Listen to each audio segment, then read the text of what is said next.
Hello guys, तो काफी दिनों से मैं मेरा ट्रेडिंग पीएनएल नहीं दिखाया था, तो आज फाइनली मैं मंथली पीएनएल शेयर करने वाला हूँ। तो देख सकते हो मेरी स्क्रीन के ऊपर मेरा नेट प्रॉफिट दिख रहा है $22 का। बट पिछले वीक में काफी सारी गलती हो चुकी है मेरे से और काफी ज्यादा प्रॉफिट था, बट गलतियां बड़ी थी इसीलिए प्रॉफिट उतना अच्छा नहीं दिख रहा है। तो लगभग मैं 4 तारीख से स्टार्ट किया था और आज लगभग 30 तारीख है और 26 दिनों में मैं टोटली 122 ट्रेड शायद लिया हो। तो उसमें से आधे ट्रेड प्रॉफिट में आधे लॉस में है और गलतियां थोड़ी सी बड़ी किया था तो लॉस भी थोड़ा सा बड़ा हुआ था, इसलिए प्रॉफिट उतना ज्यादा नहीं दिख रहा है। तो देख सकते हो यहाँ मेरा मंथ दिख रहा है, जैसे मार्च वाला मंथ है तो इसमें मेरा टोटल प्रॉफिट दिख रहा है $22। तो लेकिन यहाँ अगर आप ऊपर देखोगे तो प्रॉफिट इतना दिख रहा है। टोटल ट्रेड यानी क्लोजिंग ट्रेड है, ओपन तो काफी ज्यादा ट्रेड होल्ड है। अभी बिटकॉइन में 2 ट्रेड होल्ड है और इथेरियम में 2 ट्रेड होल्ड है और गोल्ड में 2 ट्रेड होल्ड है। तो टोटली अभी नेट पीएनएल मेरा जो भी लॉस प्रॉफिट चल रहा है वो $60 का नेगेटिव में है। लेकिन अगर आप देखोगे तो टोटल मेरा कैपिटल अभी दिख रहा है $308। ठीक है, तो टोटल वैल्यूम है यहाँ इक्विटी टोटल दिखाई जा रही है। टोटल मेरा इक्विटी है $317 का इक्विटी है। ठीक है, तो यहाँ मेरा टोटल प्रॉफिट दिख रहा है 600, तो लॉस दिख रहा है $380। तो यहाँ आपको दिख गया। ठीक है, तो क्लोजिंग ऑर्डर अगर आप देखोगे तो टोटली 62, ये तो आपको समझ में आ ही जाएगा।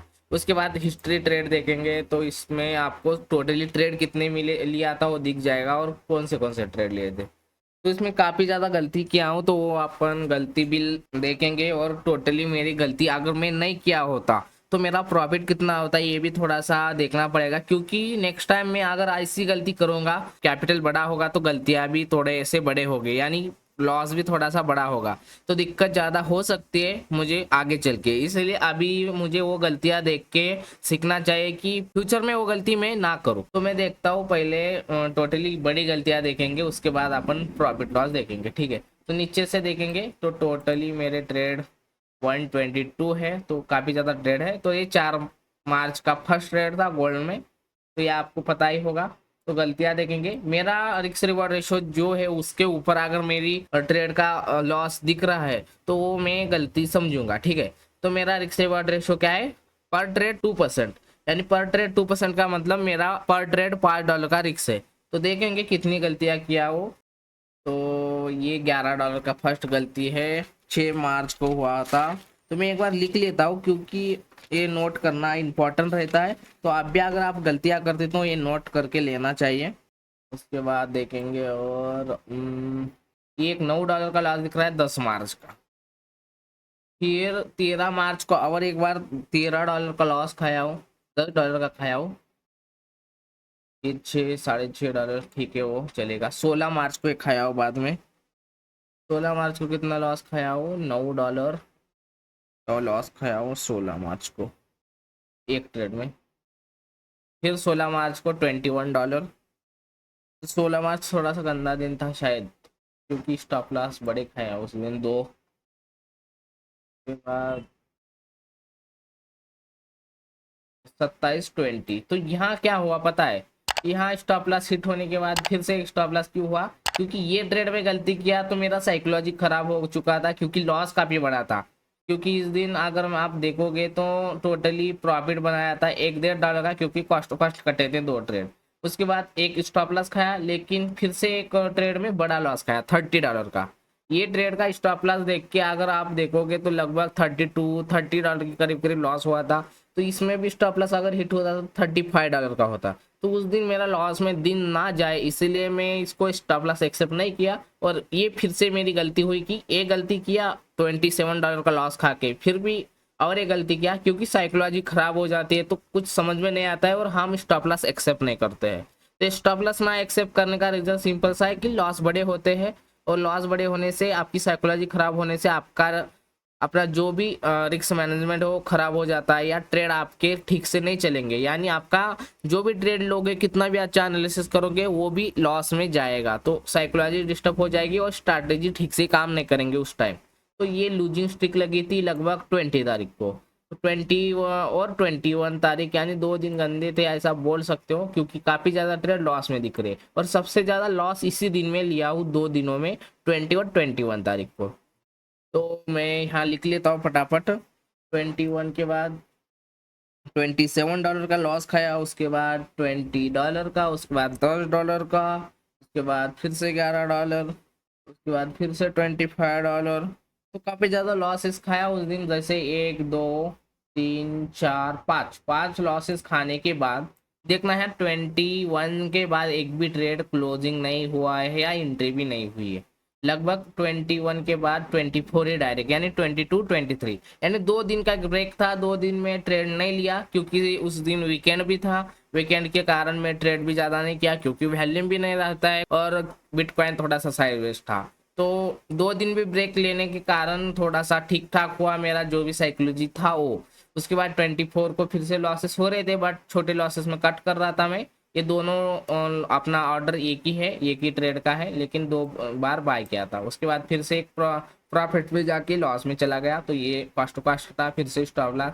लेकिन उसके बाद काफी अच्छा ट्रेड मिले मुझे और काफी अच्छा प्रॉफिट बनाया, जैसे 30-10-4 लगभग अच्छे ट्रेड चल रहे थे। लेकिन फिर से और एक बार हो चुका दिक्कत, यानी लॉस खाया बड़ा 24 ही तारीख को $38 का करीब करीब। तो बड़ा लॉस था ये भी काफी ज्यादा, तो ये भी लिख लेना पड़ेगा क्योंकि मेरा रिस्क रिवॉर्ड रेशो 2% था और ये लॉसेस काफी ज्यादा बड़े थे। उसके बाद फिर से 26 तारीख, 25 को एक ही ट्रेड लिया, 26 तारीख को 10-10-10, 3 बैक टू बैक ट्रेड खाने के बाद भी back to back stop loss hit होने से इस दिन लगभग $16 का ही प्रॉफिट क्लोज कर पाया, क्योंकि पहले भी लॉस हुआ था और बाद में भी लॉस हुआ। लगभग $30 में से $20-25 का लॉस दिख रहा था, $5-5 का। तो 16-17 में क्लोज किया 26 तारीख का मैं। उसके बाद फिर से अच्छी विनिंग स्ट्रिक लगी, जैसे लूजिंग स्ट्रिक खत्म होने के बाद विनिंग स्ट्रिक लगती है वैसा ही। जैसे देखना $7, $12, $10, $63, $1, एक क्वांटिटी ज़्यादा होने से एक बार ये ट्रेड एग्जिट किया था। जैसे एक ही टाइम लिया था दोनों ट्रेड, देख सकते हो, लेकिन क्वांटिटी ज़्यादा होने के कारण इसमें एग्जिट किया। उसके बाद में फिर से एक टारगेट मिला, ये भी बैक टू बैक ट्रेड लिया हुआ था, लेकिन उसमें ज़्यादा श्योर नहीं था, इसलिए स्टॉप लॉस छोटा था और टारगेट भी छोटा था। ये हुआ। उसके बाद एक कास्ट टू कास्ट कटा, ये तो टारगेट मिलने के बाद भी स्टॉप लॉस हिट हुआ है। जैसे टारगेट को हिट नहीं किया था, लेकिन टारगेट बहुत ही नजदीक था, तो $10 का प्रॉफिट बन जाता। बट क्या कोई बात नहीं, इसमें भी मैं कास्ट टू कास्ट निकला, एक स्टॉप लॉस हिट। उसके बाद फिर से $15 का प्रॉफिट, फिर से $11 का प्रॉफिट। एक कल हुआ था, काफी अच्छा स्विंग ट्रेड लिया था 1 आवर के टाइम फ्रेम में बिटकॉइन में, तो ये भी प्रॉफिट बना। तो इसमें लॉसेस तो अभी बड़े नहीं हैं। तो इसके बाद जैसे 4-5 दिन हो चुके हैं, लास्ट लॉस 24 तारीख को लिया है, तो एक पैटर्न देख सकते हो। 4-5 दिनों के बाद एक थोड़ा बड़ा लॉस खा रहा हूँ मैं, जैसे 24 तारीख को एक लिया था, ठीक है, तो लिख लेना पड़ेगा 24 मार्च। उसके बाद बड़ा लॉस कब खाया, 21, यानी 2-3 दिन के गैप के बाद स्टॉप लॉस हिट हुआ था। 21 को एक खाया। जैसे नीचे से देखेंगे तो अच्छा होगा, नीचे से देखना बेटर रहेगा, क्योंकि नीचे से आपको समझ में आएगा कि कौन कितने दिन के बाद स्टॉप लॉस बड़े खा रहा था। 6 तारीख को पहला बड़ा लॉस खाया मैं। उसके बाद 6 तारीख होने के बाद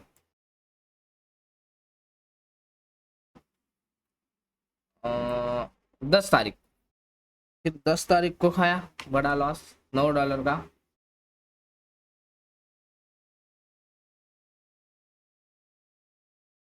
13 तारीख को, यानी गैप देख सकते हो आप, 2-3 दिन का गैप होने के बाद स्टॉप लॉस बड़े हिट हो रहे हैं, यानी मैं साइकोलॉजी मेरा रिस्टार्ट नहीं हो रहा है, इसीलिए स्टॉप लॉस बड़े जा रहे हैं थोड़े से। उसके बाद 16 तारीख को एकदम पैटर्न देख सकते हो, 3-3 दिन का गैप दिख रहा है पैटर्न में। उसके बाद यहाँ 16 को तो काफी 2-3 ट्रेड स्टॉप लॉस बढ़े गए थे। उसके बाद ये था 20 तारीख को। 20 तारीख को सबसे बड़ा लॉस वाला दिन था मेरा, लगभग $70 का लॉस दिख रहा था 20 तारीख को। 21 को भी खाया मैं, क्योंकि 20 तारीख का दिन में बहुत ही बड़ा लॉस था। जैसे पिछली बार जैसे एक एक ट्रेड में लॉस था, तो इस दिन 2-2 ट्रेड में लॉस था, इसलिए बड़ा लॉस 2 दिन कट गए मेरे इसमें लॉसेस में। उसके बाद फिर से 24 तारीख को, 24-21, तो देख सकते हो जैसे मेरा पैटर्न देख सकते हो। 6 तारीख को एक बार लॉस हुआ, उसके बाद 10 तारीख को, यानी लगभग 7-8-9 3 दिन का गैप। उसके बाद 10 दिनों से 13 तारीख के बीच 2 दिन का गैप, उसके बाद 3 दिन का गैप, उसके बाद और 3 दिन का गैप, जैसे लेकिन क्या बैक टू बैक एक गया, एक भी दिन गैप नहीं, उसके बाद और 2 दिन का गैप। तो देख सकते हो मेरा गैप है कैसे बड़े लॉस में, 3 दिन 2 दिन 3 दिन 2 दिन। तो ये पैटर्न मुझे समझ में आ रहा है कि 2-3 दिनों के बाद में मे बी मैं थोड़ा सा स्टॉप लॉस एक्सेप्ट नहीं कर पाता हूँ। 2-3 दिनों के बाद, यानी जैसे बैक टू बैक ट्रेड ले रहा हूँ तो 2-3 दिनों के बाद मैं स्टॉप लॉस एक्सेप्ट नहीं करता हूँ, तो उसमें थोड़ा सा बड़ा लॉस होता है।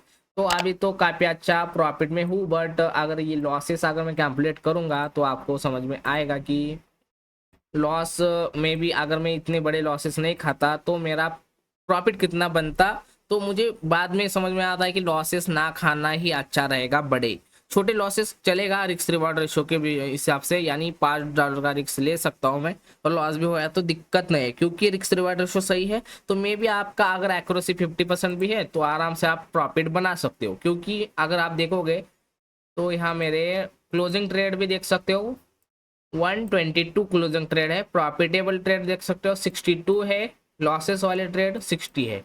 तो मेरा क्या है एक्यूरेसी कितना है, 50% है, यानी आधे ट्रेड प्रॉफिट में आधे लॉस में है। फिर भी मैं $220 के प्रॉफिट में दिख रहा हूँ फिलहाल, क्योंकि थोड़ा सा नेगेटिव पीएनएल दिख रहा है, अपना चल रहा हो लॉस थोड़ा सा नेगेटिव है, इसलिए थोड़ा प्रॉफिट कम दिख रहा होगा, बट प्रॉफिट काफ़ी अच्छा हो चुका है।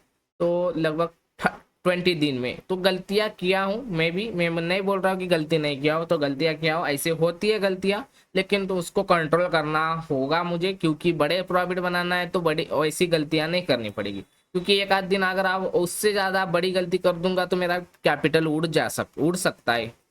तो मैं थोड़ा सा कैलकुलेट कर लेता हूँ कितना लॉस हुआ है टोटली मेरे ट्रेड में। तो अपन कैलकुलेटर पे कैलकुलेट कर लेंगे। तो सबसे पहला लॉस हुआ था $11 का, उसके बाद हुआ था $9 का, उसके बाद हुआ था $10 का, उसके बाद हुआ था $9 का, उसके बाद $21 का, उसके बाद $27 का, उसके बाद $20 का, फिर $10 का, फिर $11, फिर 25, फिर 38। सबसे बड़ा लॉस लास्ट वाला हुआ है। तो टोटली कितने दिन है, 1 2 3 4 5 6 7 8 9 10 11। 11 ट्रेड सबसे बड़े लॉसेस में चले गए हैं। तो 11 ट्रेड का टोटल अगर आप देखोगे तो $191 में इसमें लॉस कर चुका हूँ 11 ट्रेड में, पता है 191। तो ये भी लिखना पड़ेगा 191। अगर $5 पर ट्रेड के हिसाब से इसमें लॉस ले लेता तो 11 इंटू $5 कितना होता, $55। अगर आप देखोगे 91 में से 191 में से अगर $55 में भी 60 निकालेंगे, ठीक है 55 हो, $60 अगर मैं लॉस कट कर देता तो $131 मेरा प्रॉफिट बन जाता, यानी ये 220 है, तो इसमें 30 ऐड कर दो और 100 ऐड कर दो, 320 300 $350 का मे भी प्रॉफिट बनता इस हफ्ते या इस मंथ, अगर मैं ये गलती नहीं किया होता तो। पर ट्रेड मेरा रिस्क रिवॉर्ड रेशो अगर मैं फॉलो करता तो मेरा टोटल प्रॉफिट बनता $350, यानी इंडियन करेंसी में लगभग 32-33 रुपये मेरा मंथली प्रॉफिट होता। तो लेकिन मैं गलतियां किया हो तो अगली बार ये गलती नहीं करना चाहिए मुझे। तो आप भी अगर आप गलती कर रहे हो तो ये ध्यान में रखना है कि उस गलती से आपका प्रॉफिट कम होगा।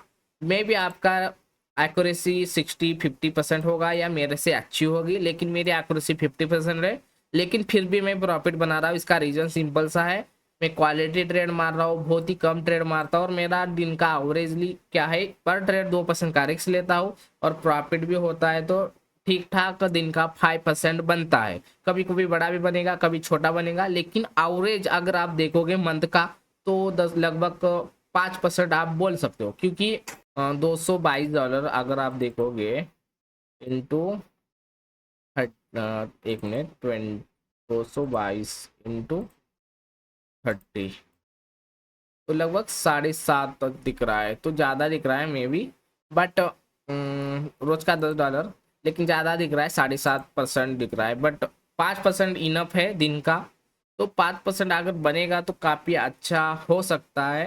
तो काफी अच्छा प्रॉफिट बनेगा। जैसे जैसे कैपिटल बढ़ेगा वैसे वैसे 5% ही बढ़ेगा, यानी 5% आपको छोटा नहीं लगेगा। कैपिटल अगर बड़ा है तो 5% इनफ है, दिन का एवरेज बोल रहा हूँ। ऐसा नहीं कि 5% बोल रहा हूँ इसका मतलब है दिन में 5% निकलना है। तो कभी कभी प्रॉफिट बड़ा होगा, कभी छोटा होगा, किस दिन लॉस में जाओगे, लेकिन एवरेज मंथली अगर निकालोगे तो आपका एवरेज मंथली 5% के करीब करीब होना चाहिए। उससे ऊपर होगा तो वेल एंड गुड, लेकिन 5% तो होना चाहिए, तभी आप काफी अच्छा प्रॉफिट बना रहे हो ऐसा आपको भी लगेगा। और जैसे कैपिटल बड़ा होगा तो 5% का मतलब काफी ज्यादा प्रॉफिट दिख जाएगा आपको, क्योंकि कैपिटल हमारे पास ओनली $200 है, तो उसमें दिक्कत हो सकता है। तो मैं आपको मेरा हिस्ट्री दिखाता हूँ कि मैं कितना डिपॉजिट किया था और कितना विड्रॉ किया हूँ, क्योंकि उसमें भी $40 का विड्रॉ किया हूँ मैं, मुझे अभी याद आया तो मैं दिखाता हूँ। अगर आप देखोगे 24 को फर्स्ट विड्रॉ किया था $10 का, देख सकते हो TRC20 से अपना क्रिप्टो वैलेट यानी एक्सनेस के वैलेट से मैं TRC20 में विड्रॉ किया, यानी बाइनस में विड्रॉ करके मेरे इंडियन अकाउंट में ले लिया। तो $10 का यानी लगभग ₹850, ठीक है। उसके बाद 27 मार्च को लिया था आपने ही एक्सनेस के अकाउंट से $30, यानी लगभग $40 विड्रॉ किया हूँ, ठीक है। तो इसमें अगर आप ऐड करोगे तो टोटल मेरा PNL अभी दिख जाएगा आपको $260 to $70, $370-80 का मेरा PNL दिख जाएगा। तो मैं डिपॉजिट कितना किया हूँ वो भी दिखाता हूँ, क्योंकि डिपॉजिट भी दिखाना ज़रूरी है। तो देख सकते हो मेरा डिपॉजिट अपना 5 मार्च को किया था फर्स्ट डिपॉजिट $93, और 4 मार्च को किया था $101, यानी ये लगभग $190 का मेरा डिपॉजिट था। और मैं विड्रॉ कर चुका हूँ $40, यानी लगभग मेरे अकाउंट में अभी मेरा मेरा खुद का कैपिटल पड़ा है $160 का करीब करीब पड़ा है। तो काफ़ी अच्छे दिन थे और काफ़ी अच्छे ट्रेड में लिया हूँ और काफ़ी अच्छा प्रॉफिट बना। इससे आपको काफ़ी कुछ सीखने को मिला होगा कि ट्रेड कैसे लिया जाता है, आपको कैसे ट्रेड को मैनेज करना चाहिए, रिस्क रिवार्ड रेशो क्या होता है, या आपको एवरेज कैसा मेजर करते हैं, मंथली दिन का एवरेज पे नहीं ट्रेड किया जाता है, और दिन में 1-2 ट्रेड बस है, 3-4 ट्रेड बस है। अगर back to back stop loss hit होते हैं तो दिन क्लोज कर सकते हो। तो जैसे गोल्ड में ज़्यादा ट्रेड करता हूँ मैं, क्योंकि गोल्ड में मुझे प्रॉफिट बनता है, तो गोल्ड ही अच्छा लगता है। आपको जो भी पेयर अच्छा लगता है उसमें ट्रेड कर सकते हो। तो ये वीडियो काफ़ी लंबा हो चुका होगा, बट इसमें काफ़ी कुछ आपको सीखने को मिला होगा। तो आई होप ये वीडियो आपको अच्छा लगा होगा। अगर ये वीडियो आपको अच्छा लगा है तो लाइक शेयर सब्सक्राइब कीजिएगा। Thank you for watching.